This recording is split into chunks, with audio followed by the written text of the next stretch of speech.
warkiina keenay dadii cunay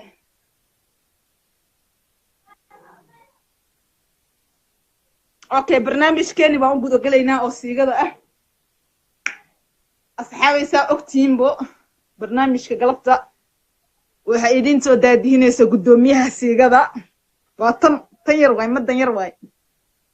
middan yar weeye 20 wali ma gaadhin barnaamijyaduna waa idinka horeeyaa hadduu ilaahay ku idmayo waxaan doonayaa inaan u sharaxo algalmiyatul galma barnaamijka dee kaas idinka sheekeynaa oo idin wase barnaamijkaas ma wax kale nin reebi karo Soomaali Maxamed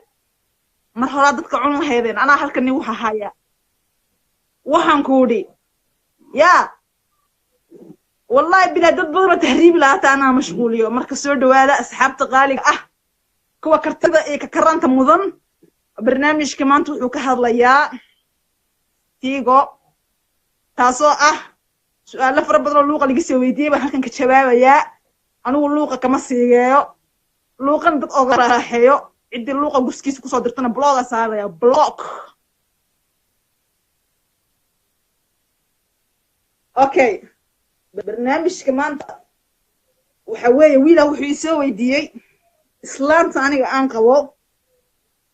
dabada ma ka wasikra